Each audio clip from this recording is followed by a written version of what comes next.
Sam telah memfitnah manusia paling suci, Rasulullah SAW, dengan perbuatan kaum Lut hanya untuk memuaskan nafsu bejatnya. Secara syariat, kejahatan lisan ini saja sudah membuat darahnya halal dihukum mati oleh negara Islam, karena ia telah keluar dari Islam dengan memfitnah Rasulullah SAW. Kejahatan kedua, melakukan sodomi, liwat, adalah dosa besar yang hukumannya sangat tegas dalam syariat. Apalagi pelakunya adalah orang yang sudah menikah, muhsan dan mengerti agama. Hola bestinya kata Ani, Besti makin geger nih. Secara diduga nggak cuma bahas skandal biasa, tapi juga ada oknum yang jualan surga. Cuma kelakuannya, aduh, mending pindah planet aja deh. Tahu dong ramainya kasus dugaan pelecehan seksual dengan sesama jenis yang disebut-sebut. Terduganya itu berinisial SAM. Gelarnya dai nasional, tapi belakangan kabar dugaan kasusnya bikin geleng-geleng sampai ke Mesir. DRH Muhammad Ulin yang telah beberapa kali diduga mengunggah video dugaan sindiran pedas kepada SAM kembali mengungkap terkait dugaan kelakuan SAM yang bikin syok banget. Dimana pada tahun 2019 diduga ada laporan di Mesir terkait SAM yang diduga pernah melakukan pelecehan seksual bak predator. Kejadiannya menurut unggahan Ulin modusnya diajak belanja pakaian, namun setelahnya SAM diduga meminta untuk baju belanjaannya tersebut dibawa ke kamarnya, dan saat itu katanya Ulin, SAM diduga sudah tanpa busana. Astagfirullah, gak cuma itu aja, Ulin dalam unggahannya juga menyebut kalau SAM yang diduga sudah tanpa busana itu juga memegang kemaluan terduga korban dan meminta terduga korbannya tersebut juga memegang miliknya, dan diduga melakukan pemaksaan dengan menarik tubuh korban hingga membuat terduga korban syok. Kejadian 2019, salah satu kejadian dilaporkan terjadi pada tahun 2019 di Mesir. Saat korban sudah menempuh studi di Mesir, korban diajak oleh Sam untuk membeli pakaian. Korban percaya dengan ketokohan Sam sebagai dai nasional di Indonesia.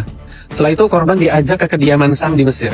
Namun korban diarahkan untuk masuk melalui pintu yang tidak biasa, dengan alasan agar tidak diketahui oleh orang lain bahwa korban baru saja diberikan pakaian oleh Sam. Selanjutnya, Sam meminta agar barang belanjaan korban itu ditempatkan di kamar Sam dan menyuruhnya untuk mencoba pakaian yang baru saja dibeli. Nah, pada saat korban sedang mencoba pakaian, Sam menghampiri korban dalam keadaan tanpa busana. Naudzubillah. Sam duduk di kasur, kemudian menarik tangan korban untuk memegang kemaluan Sam. Lalu tangan Sam juga memegang kemaluan korban. Kemudian korban ditarik secara paksa, diangkat ke kasur dan memposisikan untuk duduk di atas pangkuan Sam. Kalian tahu lah ya, tubuhnya Sam itu tinggi gede kayak orang Mesir pada umumnya. Setelah itu alat kelamin Sam itu diarahkan ke bagian selangkangan korban. Pada saat itu korban tidak dapat berontak, syok. Lalu korban bertanya, "Syekh, kenapa antum seperti ini? Bukannya antum sudah punya istri?" Dan Sam menjawab, "Tidak apa-apa. Sayyidina Ali dan Rasul juga pernah melakukan seperti ini. Ini dosa kecil kok." Astagfirullahaladzim. Untung akhirnya habis itu korban itu bisa melarikan diri dari rumahnya Sam. Dalam kacamata syariat Islam, Syekh tersebut telah melakukan 3 kejahatan besar yang hukumannya berujung pada hukuman mati, qisas, ta'zir, had. Pertama, berdusta atas nama Rasulullah SAW, mengubah hukum, murtad, mengatakan bahwa Rasulullah SAW dan Sayyidina Ali pernah melakukan hal keji tersebut, serta menganggap dosa besar sebagai dosa kecil atau tidak apa-apa, adalah perbuatan istihlal, menghalalkan yang haram. Ini membatalkan keislaman pelakunya, murtad Sam itu, dan merupakan penistaan Nabi. Maka dzaba alayya muta'ammidan falyatabawa maq'adahu minan nar. Barang siapa yang berdosa atas namaku dengan sengaja, maka hendaklah ia menyiapkan tempat duduknya di neraka. Menurut Al-Imam Al-Qadhi Iyad dalam kitab Asy-Syifa bi Ta'rif Huquqil Mustafa, kita rujukan ulama, rujukan utama para ulama tentang hak-hak Nabi. Waqad ajma'a al-ulama wa a'immatul fatwa min ladun as-sahabah ridwanullah alaihim ila halumma jarran ala anna syatimahu sallallahu alaihi wasallam wa muntaqisahu kafir wa hukmuhu al-qatlu. Umat Islam, para ulama dan imam fatwa dari zaman sahabat hingga seterusnya telah sepakat ijma bahwa siapa saja yang mencela, merendahkan atau menuduh Nabi Muhammad SAW dengan sifat yang tidak pantas, maka ia telah kafir dan hukumannya adalah dibunuh. Geram karena merasa SAM telah memfitnah Rasulullah hanya karena ingin memuaskan hasratnya yang diduga menyimpang atau tidak biasa. DRH Muhammad Ulin dalam unggahan video di akun Instagramnya juga mengecam keras perbuatan terduga SAM karena dinilai tak hanya memfitnah tapi juga telah diduga melakukan sodomi kepada muridnya yang diduga sebelumnya dipaksa dulu. Terlebih terduga korbannya juga di bawah umur, Besti. Duh, astaga. Sambil dengan nada yang diduga murka. Ulin pun seraya mengingatkan terkait hukuman mati yang pas bagi pelaku yang memfitnah Rasulullah dan terduga sodomi, di mana hal tersebut menurutnya sudah kesepakatan ulama, dan untuk hukuman mati juga bisa dirajam atau dipenggal. Belum lagi terkait kekerasan seksual, di mana Syekh dengan dalil agama tapi memperkosa muridnya, disebut DRH Muhammad Ulin telah melakukan perusakan bumi yang hukumannya hukuman mati. Sam telah memfitnah manusia paling suci, Rasulullah SAW, dengan perbuatan kaum Lut hanya untuk memuaskan nafsu bijatnya. Secara syariat, kejahatan lisan ini saja sudah membuat darahnya halal dihukum mati oleh negara Islam, karena ia telah keluar dari Islam dengan memfitnah Rasulullah SAW. Kejahatan kedua, melakukan sodomi, liwat, adalah dosa besar yang hukumannya sangat tegas dalam syariat. Apalagi pelakunya adalah orang yang sudah menikah, muhsan dan mengerti agama. Man wajadtumuhu ya'mal 'amala qaumi Lut faqtulul fa'il wal maf'ul bih. Barang siapa yang kalian dapati melakukan perbuatan kaum Lut sodomi, maka bunuhlah pelaku dan objek yang disodomi. Padahal para ulama fikih melihat dari status korban, kata objeknya yang disodomi yaitu wal maf'ul bih, dalam hadis tersebut berlaku jika keduanya sama-sama mau. Karena sang murid adalah korban, dimanipulasi, dipaksa, dan banyak para korban yang berstatus di bawah umur, maka hukumannya hanya dijatuhkan kepada pelaku, Sam itu sendiri. Para ulama sepakat bahwa pelaku penghina Nabi dihukum mati. Dan untuk kasus sodomi, baik dia yang sudah menikah atau belum, maka kesepakatan para ulama, para sahabat, ijma' sahabat yang dinukil oleh Al-Imam Ibnu Qudamah dalam kitab Al-Mughni. Wa ajma'atis sahabah radhiyallahu anhum ala qatlil Luti. Dan para sahabat radhiyallahu anhum telah sepakat atas hukuman mati bagi pelaku liwat sodomi. Bentuk hukuman matinya menurut para sahabat seperti Sayyidina Abu Bakar Siddiq dan Sayyidina Ali bin Abi Thalib bisa berupa dirajam, dipenggal, atau dijatuhkan dari bangunan tertinggi, contohnya dilempar dari atas Monas, lalu dilempari batu. Kejahatan ketiga, kekerasan seksual dan perusakan moral, fasadun fil ard. Syekh yang menggunakan dalil agama untuk menipu dan memperkosa anak didiknya masuk dalam kategori membuat kerusakan di bumi, fasadun fil ard. A'udzubillahi minasyaitonir rajim. Innamal jazaa'ul ladzina yuharibuna Allah wa rasulahu wa yas'auna fil ardi fasadan ay yuqattalu aw yusallabu aw tuqatta'a aydihim wa arjuluhum min khilaf. Hukuman bagi orang yang memerangi Allah dan Rasulnya dan membuat kerusakan di bumi hanyalah dibunuh atau disalib atau dipotong tangannya dan kakinya mereka setelah silang. Nah, para ulama kontemporer memasukkan pemerkosa dan predator seksual, apalagi berkedok agama, ke dalam kejahatan hirabah, mengancam keamanan dan merusak moral masyarakat secara luas. Hak hukumannya adalah ta'zir tingkat maksimal dari para penguasa, yaitu dieksekusi mati untuk melindungi masyarakat. Hal ini sejalan dengan kaidah fikih siyasah syar'iyyah dari Syekhul Islam Ibnu Taimiyah. Man takarrara minhul fasad wa lam yandafi syarruhu illa bil qatl util. Barang siapa yang berulang kali melakukan kerusakan, fasad, dan keburukannya tidak bisa dihentikan kecuali dengan hukuman mati, maka ia dibunuh, dieksekusi. Intinya, dalam penerapan murni syariat Islam, Sam tersebut tidak punya tempat lagi selain dijatuhi hukuman mati, karena tiga alasan fatal: menistakan Nabi Muhammad SAW, menghalalkan hal-hal yang haram, dan melakukan kejahatan seksual, sodomi pada anak didiknya.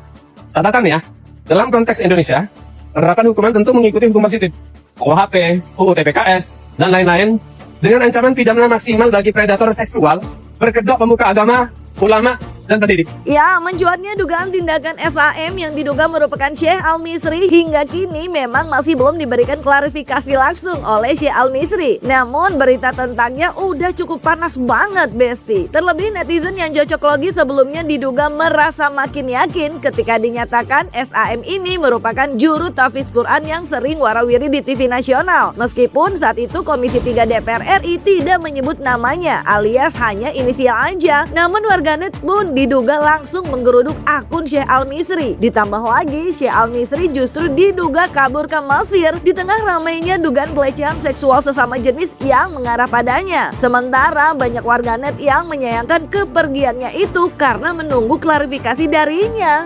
Assalamualaikum warahmatullahi wabarakatuh. Pada hari Kamis tanggal 2 April mendatang, Komisi 3 DPR RI akan menggelar rapat dengar pendapat umum terkait kasus dugaan pelecehan seksual yang terjadi sekitar tahun 2017 sampai 2025 yang dilakukan oleh seorang ustadz yang juga juri lomba tahfiz Al-Quran di televisi berinisial Syekh AM. Dalam RDPU tersebut, kami akan mengundang perwakilan korban termasuk kuasa hukumnya serta Direktur Tindak Pidana Perlindungan Perempuan dan Anak serta Pemberantasan Perdagangan Orang Barreskrim Mabes Polri. Perlu kami jelaskan bahwa terduga pelaku pelecehan seksual ini bukanlah Ustadz Soleh Mahmud atau Ustadz Solmed, bukan juga Ustadz Samsudin Nur Maka, karena banyak kesalahpahaman selama ini. Jadi bukan dua beliau tersebut, melainkan seseorang yang biasanya dipanggil Syekh. Kami berharap RDPU tersebut dapat mempercepat proses hukum terhadap pelaku dan mendatangkan keadilan kepada para korban secepat-cepatnya.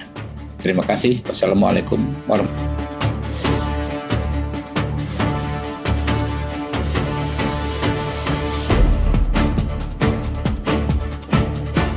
Terlapor ini inisialnya SM. Beliau ini sering mengisi salah satu acara di TV swasta, salah satunya Damai Indonesiaku. Bismillah, silakan Syekh. Nah, Assalamualaikum warahmatullahi wabarakatuh. Waalaikumsalam. Kalau kita mendekat dengan Allah, Allah dekatkan segalanya kepada kita. Kalau kita menjauh dari Allah, Allah jauhkan segalanya dari kita. Apapun yang kita lakukan, jangan sampai meninggalkan sholat. Karena amalan pertama yang akan ditanya oleh Allah SWT di hari kiamat adalah sholat kita. Apabila sholat kita beres, hubungan insya Allah akan kita. Segala berkah Allah SWT. Semoga diberkahi kita semua urusan kita dan berberas dalam kita. Insya Allah dua ini nanti bisa mendapatkan keberkahan. Amin. Yang satu jadi TNI, dan satu jadi pengusaha muslim. Insya Allah. Semua ini ya. Insya Allah.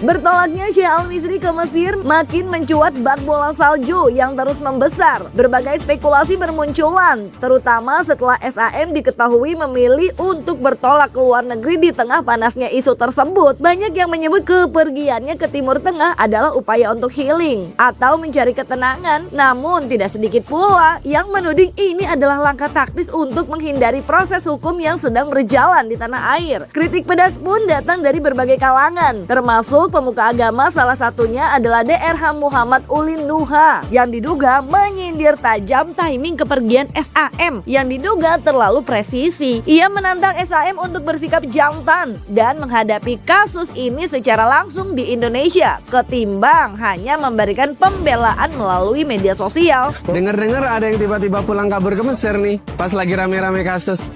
Keren sih, timingnya presisi banget. Saya paham kok, kadang situasi kasus lagi panas, emang paling enak cari udara baru. Siapa sih yang nggak pengen tenang? Tapi ya masa pas lagi rame begini malah keluar negeri? Sekali-kali dong ke Indonesia hadapin kasus. Biar sekalian jelas, jangan cuma berani dari jauh. Tapi santai, jangan pada GR dulu ya. Teman-teman saya di Mesir tuh bukan cuma satu orang. Jadi kalau ngerasa kepancing ya berarti ya gitu deh. Intinya sih simpel, jangan pintar kabur. Hadapi dong dengan jantan, kalau berani ya sini. Jangan cuma di story tapi lama di realita. Ingat ya, homoseksual itu haram. Ya Besti, hal ini tuh masih jadi tanda tanya besar lantaran diduga belum adanya klarifikasi secara langsung dari yang bersangkutan. Menurut kalian kira-kira kenapa dan apakah bakal ada klarifikasinya ya? Jangan lupa like, subscribe, komen, dan share biar bisa dapetin video berita kece lainnya cuma di Kata Ani Besti.